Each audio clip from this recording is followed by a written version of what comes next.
कुरान मजीद में सूरह रूम की आयत नंबर 30 में अल्लाह सुब्हानहू व तआला ने फरमाया व अकीमुस्सलाह वला तकूनू मिनल मुशरिकीन, नमाज कायम करो, मुशरिकों में से मत हो जाना। यानी कि ये कुरान की आयत मुझे बताती है कि जो शख्स नमाज नहीं पढ़ता गोया कि वो अल्लाह के हुजूर मुशरिक शुमार किया जाएगा। मैं यहाँ पाकिस्तान के शनाख्ती कार्ड की बात नहीं कर रही हूँ, यहाँ पर तो नेशनलिटी के एतबार से वो मुस्लिम तस्वर किया जाएगा, पाकिस्तानी होगा और मुसलमान होगा, लेकिन मजहब के कॉलम में उसे मुस्लिम लिखा जाएगा। लेकिन अल्लाह ताला के हुजूर जब बेनमाजी की छांटी हो रही होगी तो फिर वो मुशरिकों में डाल दिया जाएगा। कुरान मजीद की इस आयत के तहत इशा के अंदर बहुत ज्यादा एक्सेजरेशन की गई है अमूमन मसालिक की तरफ से कि किस तरीके से उन्होंने जोड़ जोड़ के 17 रकत बना दी है, और उसकी जो काउंटिंग है उसमें अमूमन छोटे बच्चे बहुत कंफ्यूज हो जाते हैं कि क्या करना है। पहले 4 रकत सुन्नत पढ़ी जाएंगी, फिर 4 रकत फर्ज पढ़ी जाएंगी, फिर 4 रकत सुन्नत पढ़ी जाएंगी, 2 रकत सुन्नत पढ़ी जाएंगी, फिर उसके बाद 2 रकत नफिल पढ़ी जाएंगी, फिर उसके बाद 3 रकत वितर पढ़ी जाएंगी, और फिर उसके बाद 2 रकत नफिल पढ़ी जाएंगी। ये टोटल सब कुछ मिला मिलू के 17 बन जाती हैं। और नबी सल्लल्लाहु अलैहि वसल्लम का हुक्म के एतबार से या सुन्नत के एतबार से यही है कि 4 रकत सुन्नत पहले पढ़ी जाएंगी, उसके बाद 4 रकत फर्ज पढ़ी जाएंगी, और फिर उसके बाद 2 रकत सुन्नत पढ़ी जाएंगी, फिर 3 रकत वितर पढ़ी जाएंगी, और फिर उसके बाद 2 रकत नफिल कह लें या सुन्नत कह लें, ये पढ़ी जाएंगी। ये आप अलैहिस्सलाम का अमूमी अमल है। आज चूंकि हम वितर के हवाले से डिस्कस कर रहे हैं, लेकिन तमाम नमाजों की तादाद और टाइमिंग इसलिए जरूरी है कि नमाज को आज मैं फर्स्ट टाइम डिस्कस करने जा रही हूँ, और इसके अंदर नमाज की जो अदायगी है, उसके जो अरकान है, उसमें मसाले का बहुत बड़ा हाथ आया है। जैसे कि मसलक की भेंट चढ़ जाती है ना जब कोई चीज, तो फिर उसके अंदर बहुत ज्यादा इख्तिलाफात रोनुमा हो जाते हैं, और इख्तिलाफात रोनुमा जाहिर सी बात है मैं ज्यादा डोमिनेंट नजर आऊं, मेरा जो एक लोगो है वो सबसे ज्यादा नुमाया होना चाहिए। ये चीज जब एक छोटा सा क्लिप पीके फिल्म का मुझे किसी ने सेंड किया था, वहां पर एक बहुत छोटी सी बात है लेकिन बड़ी इंपॉर्टेंट उन्होंने जिक्र किया कि सवाल पूछने वाली उनसे पूछती है कि आप जो हेलमेट पहनते हैं इसका येलो कलर क्यों चूज किया है आपने।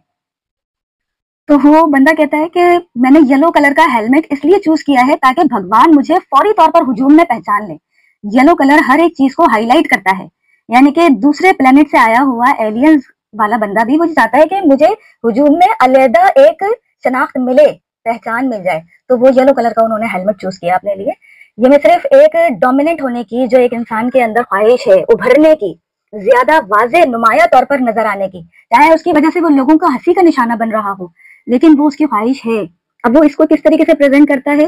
तो वो अलहदा अलहदा तरीका है सबका। नमाज में भी यही हाल हुआ है। जब मुझसे एक बहन ने सवाल पूछा कि नमाज में औरतों और मर्दों की नमाज में फर्क क्यों है, तो उस वक्त मैंने उन्हें बहुत मुख्तसर सा जवाब दिया था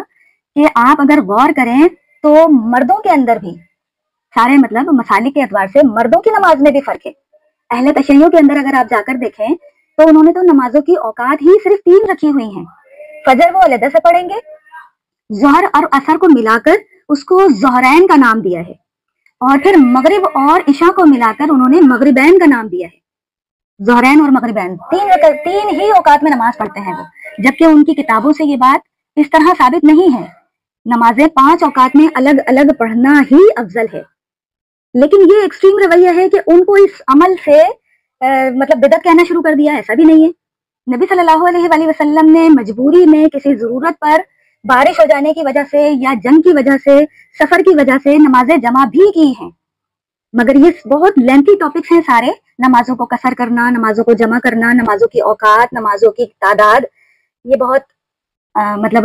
डीपली टॉपिक्स हैं, इसको जिक्र मैंने कभी भी नहीं किया है। उसकी वजह यही है कि मसलक की बैंड चढ़ने की वजह से इसके अंदर अदायगी में बहुत ज्यादा इख्तिलाफात आ गए हैं। अब नमाज जो पढ़ी जाती है अहले तशय्युअ की यहाँ, तो वो इरसाल यदैन करते हैं, यानी कि नमाज में कयाम करते हुए हाथों को ज़िरा के ऊपर नहीं रखते हैं, यानी कि कोहनी तक जो हाथ रखने का हुक्म दिया गया है उसके अंदर वो हाथ नहीं बांधते हैं कयाम के अंदर, वो हाथ नीचे ही छोड़ देते हैं अपने, उसको इरसाल यदैन कहते हैं। और जो अहले सुन्नत के मनहज के हैं, यानी कि उसके अंदर बरेलवी, देवबंदी, अहले हदीस तीनों मसालिक आ जाते हैं, ये लोग हाथ बांधते हैं सीने के ऊपर या नाफ के ऊपर, या अहले हदीस और ऊपर चढ़ाने की कोशिश करते हैं अलग नजर आने के लिए। एक्सट्रीम तरीका इख्तियार किया गया है। उसके अंदर रफ़ाउल यदैन का अमल है कि अहले सुन्नत में से बरेलवी और देवबंदियों की यहाँ कहा जाता है कि रफ़ाउल यदैन شروع کے دنوں میں نبی صلی اللہ علیہ وآلہ وسلم نے حکم دیا تھا، اس کے بعد وہ منسوخ ہو گیا ہے، اور شروعات کے دنوں میں اس کے بارے میں بہت ساری باتیں جو دی گئی ہیں کہ کس وجہ سے کیا جاتا تھا اور کس وجہ سے اس کو پھر منسوخ کر دیا گیا ہے۔ بہرحال اس کی کیا حقیقت ہے یہ آج اس کو احادیث کی روشنی میں ذکر کرنے کا ارادہ نہیں کر رہی ہوں۔